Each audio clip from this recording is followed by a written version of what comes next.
बहुत सारे लोगों ने जानने की कोशिश की है कि how to do out swing, in swing, reverse swing, मतलब हम कैसे इस्तेमाल करें, कैसे स्टार्ट करें। बहुत तरीके से सवाल पूछे थे। कुछ लोगों को जानना है कि आउट स्विंग कैसे करें, कुछ लोगों को जानना है इन स्विंग कैसे करें और रिवर्स स्विंग कैसे करें। तो मैं यही कहना चाहूंगा, देखो बहुत सारी चीजें इसमें ऐड ऑन होती हैं। अगर आपको एक आउट स्विंग डालना है या इन स्विंग डालना है, उसके लिए एक अच्छा रिदम, अच्छा पोस्चर, अच्छा एक स्मूथली आपका एक्शन होना चाहिए जो आपको स्विंग करने में मदद करेगा। स्पेशली जब आउट स्विंग करते हैं तो आप हमेशा शाइनी साइड जो है वो अंदर रखते हैं और बॉल को थोड़ा सा फर्स्ट स्लिप की तरफ पकड़ते हैं और जस्ट थंब को क्रॉस रखते हैं और आउट स्विंग डालते हैं। लेकिन उसमें आपका रिदम, आपकी जंप, रिलीज पॉइंट, अच्छा एरिया, एक अच्छी लेंथ पे बॉल को हिट करना, तब आप आउट स्विंग करा सकते हैं। सेम चीजें इन स्विंग में होती हैं, बस जो शाइनी साइड आउट स्विंग में अंदर थी वो बाहर की तरफ होती है, बॉल थोड़ा सा मिडिल लेग की तरफ होता है और सेम रिलीज पॉइंट और बाकी चीजें सब उसमें सेम रहती हैं। रिवर्स स्विंग थोड़ा उल्टा है, थोड़ा डिफरेंट है, क्योंकि आपको बॉल बहुत अच्छे तरीके से मेंटेन करना होता है, बनाना पड़ता है। एक साइड टोटली रफ होती है, एक साइड शाइनी साइड होती है। तो जिधर आपको रिवर्स कराना है, एग्जांपल अगर अंदर की तरफ चलानी है बॉल, अंदर की तरफ रिवर्स होना है बॉल का, तो ये साइड शाइनी होगी और ये रफ होगी, क्योंकि ये वाली साइड इसको पुश करेगी तेज, यहाँ से हवा काटेगी तेज और बॉल लेट अंदर जाएगा। तो ये तरीके होते हैं, लेकिन बहुत सारी चीजें इसमें एड ऑन है कि डिपेंड करता है आपका एक्शन कैसा है, डिपेंड करता है आपका रनअप कैसा है, स्ट्रेंथ कितना है, रिलीज पॉइंट कैसा है, आपका एरिया कितना अच्छा है नहीं है। तो वो सब चीजें अच्छी करनी पड़ेंगी आपको। ऐसे ही स्विंग नहीं हो जाता है, लेकिन आपको उसके पीछे मेहनत लगती है, आपको रिपीट करना पड़ता है बहुत ज्यादा, क्योंकि ये जो प्रैक्टिस है ये बहुत लंबे टाइम से करनी पड़ती है, बहुत लंबे टाइम तक करनी पड़ती है। अब डिपेंड ये करता है कि आप कैसे लर्नर हैं, आप कितना अच्छा, कितना जल्दी रीड करते हैं चीजों को, वो आपके ऊपर डिपेंड करता है। लेकिन ये सब चीजें एक पैकेज बनाती हैं कि आप अच्छा रिदम रखें, अच्छी जंप करें,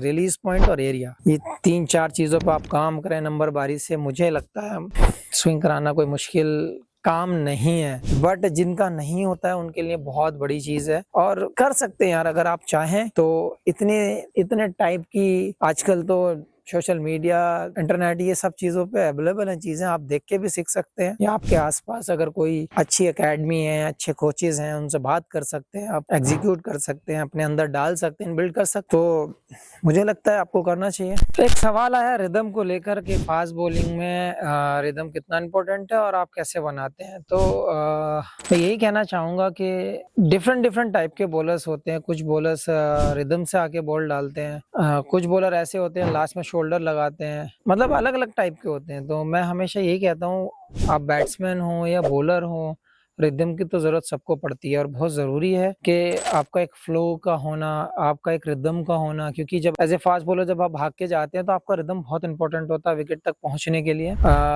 जब आप विकेट के पास पहुंचते हैं तो आपका एक अच्छा रिदम, अच्छा पोस्चर और एक अच्छा पोज होना बहुत जरूरी है, क्योंकि एज ए फास्ट बॉलर अगर आपको जरा सी भी कमी है तो कहीं ना कहीं आपकी बॉलिंग में वो फर्क दिखने लगता है। उस लाइन, उस लेंथ को एक्यूरेट करने के लिए वो रिदम वहां से आना, आपका जंप करना, पोस्चर अच्छा करना और डिलीवर करना, वो बहुत इंपॉर्टेंट होता है। तो आपका रिलीज पॉइंट भी उसमें आ जाता है कि बहुत इंपॉर्टेंट रहता है आपको लेंथ पे हिट करने के लिए। अदरवाइज अगर आपका रिदम अच्छा नहीं है तो आपकी एक बॉल आगे गिर जाएगी, एक पीछे गिर जाएगी, एक लेंथ पे गिर जाएगी, आपको भी श्योरिटी नहीं होगी कि किस लेंथ पे वो बॉल गिरने वाला है। लेकिन आपका जब रिदम सेट होता है तो आप आंख मीच कर भी अगर वहां जाएंगे तो आपका बॉल एक्यूरेट वहीं गिरेगा जहां आप चाहते हैं। तो ये बहुत इंपॉर्टेंट है, रिदम किसी भी फास्ट बॉलर के लिए बहुत इंपॉर्टेंट है। अब डजंट मैटर आपका रन अप कितना लंबा है, बट रिदम का होना बहुत जरूरी है। रिदम एक मेन वेपन है आपकी फास्ट बॉलिंग का, आपको पेस जनरेट करने का। पेस अगर जनरेट करनी है तो आपको वो रिदम चाहिए होता है। आपको अच्छा एरिया हिट करना है तो आपको वो रिदम चाहिए होता है। आपको जंप अच्छा करना है तो आपको रिदम चाहिए होता है। तो ये रिदम तो हर किसी के लिए कंपलसरी है, डजंट मैटर आप भाग के तेज आते हैं, स्लो आते हैं, बट रिदम का होना बहुत जरूरी है। एक सवाल आया है कि जब बैट्समैन आउट नहीं हो रहे हो या पिच फ्लैट हो तो और आपको विकेट नहीं मिल रही हो तो आप आउट करने के लिए कैसे प्लान करते हैं। तो मैं यही कहना चाहूंगा कि टेस्ट मैच में ये सब बहुत ज़्यादा होता है देखने को। ये मिलता है कि बहुत लंबी पार्टनरशिप लग जाती है या फिर विकेट बहुत फ्लैट हो जाता है, तो ये पॉसिबिलिटीज़ हैं। तब आपको पेशेंस की ज़रूरत होती है, तब आपको कंट्रोल की ज़रूरत होती है, तब आपको लंबे स्पेल डालने वाली वो स्ट्रेंथ की ज़रूरत होती है। तो मैं यही कहना चाहूँगा कि जब विकेट से स्विंग ना मिल रहा हो, विकेट फ्लैट चल रही हो या बैट्समैन बहुत अच्छे टच में खेल रहा हो, तब आपको पेशेंस की जरूरत होती है। आपको उस लेंथ की जरूरत होती है जहां पर आप रन रोक सकते हैं या आपको बैट्समैन को फंसा कर रखना है। क्योंकि जब ऐसे सिचुएशन आती है ना, जब आपको स्विंग ना मिले या विकेट फ्लैट हो, तो आपको बहुत ही कंट्रोल की जरूरत पड़ती है, आपको कंट्रोल में रहने की जरूरत पड़ती है। तो आपका लाइन और लेंथ बहुत सटीक होना चाहिए उस टाइम में। अगर आप रन नहीं निकलने देंगे तो मुझे लगता है कि बैट्समैन कुछ ना कुछ नया जरूर ट्राई करेगा। तो मैं हमेशा वही करता हूँ कि अपनी लाइन और लेंथ को इतना एक्यूरेट करता हूँ कि बैट्समैन को रन कम से कम जाए, वहां पर कम से कम स्ट्राइक रोटेट हो। बैट्समैन के दिमाग में आना चाहिए कि 4-5 डॉट मैंने खेल लिए हैं यार, मुझे रन निकालने हैं। फिर मैं उस तरीके से खेलने लगता हूँ, जब स्विंग भी ना हो और आउट भी नहीं हो रहे हो तो आपको वो रन रोकने पड़ेंगे। वो माहौल बनाना पड़ेगा, आपके जो आसपास के जो फील्डर्स हैं उनको माहौल बनाना पड़ेगा, उनको थोड़ा सा बात करना पड़ेगा, चेयरअप करना पड़ेगा, कुछ वर्ड्स भी एक्सचेंज होते हैं, वो सब करने पड़ेंगे। तो वो सब प्लानिंग में आता है और उसी के चलते मुझे लगता है कि आपको विकेटें मिलती हैं और आपका फील्डिंग यूनिट का भी आपका साथ होना बहुत जरूरी है। तो काफी सारी चीजें हैं जो आप कर सकते हैं। कुछ बैट्समैनों की वीकनेस पे काम कर सकते हैं उस टाइम, या फिर आप रन रोक कर वहां पे प्रेशर में डाल सकते हैं। तो मैं ऐसे ही प्लान करता हूँ आउट करने का। एक सवाल किसी बच्चे ने पूछा था कि क्रिकेट का सामान, क्रिकेट के टूल्स कितने इंपॉर्टेंट हैं इस क्रिकेट में। तो मैं यही कहना चाहूंगा उनको कि ये बहुत ही इंपॉर्टेंट आपकी क्रिकेट जर्नी का पार्ट है। क्योंकि अगर टूल्स आपके पास अच्छे हैं, आपके पास सामान अच्छा है, तो मुझे लगता है कि आप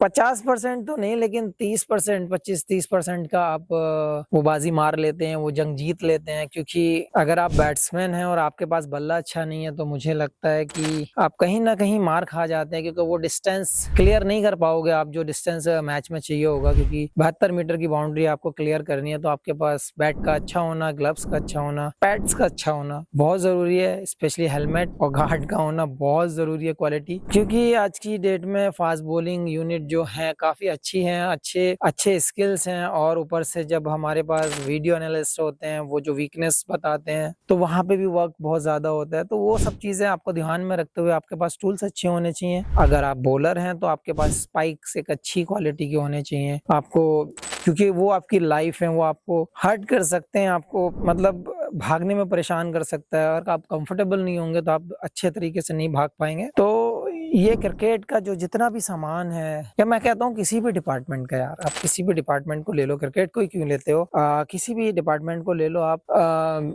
जो आपके मेन हथियार हैं वो आपके, मुझे लग रहा है आपके नजर में बेस्ट होने चाहिए। आपको आपके हाथ में वो बेस्ट इंस्ट्रूमेंट होना चाहिए जो आपके प्रोफेशन में चाहिए होता है। क्यों? क्योंकि पता नहीं है आपको कितना डिस्टेंस क्लियर करना है, आपको कौन सा, बहुत सारी चीजें ऐसी होती हैं। अगर एज ए बैट्समैन अगर आप सोचते हैं, आज की डेट में बैट ऐसे हैं कि आप लगाओ बस वो बाउंड्री क्लियर हो जाती है। लेकिन अगर वो बाउंड्री क्लियर नहीं होती है, जो भी शॉट आपने मारा है आज की डेट में हल्का टच करने से बाउंड्री हो जाती है। लेकिन आपके पास अगर बैट अच्छा नहीं है और आपने अच्छा गैप में मारा भी और वो डिस्टेंस तय नहीं किया, बाउंड्री क्रॉस नहीं किया, तो आपके रन माइनस हो रहे हैं, आपकी टीम के रन माइनस हो रहे हैं। तो बहुत इंपॉर्टेंट है कि आपके पास क्रिकेट का सामान होना बहुत जरूरी है और अच्छी क्वालिटी का होना बहुत जरूरी है।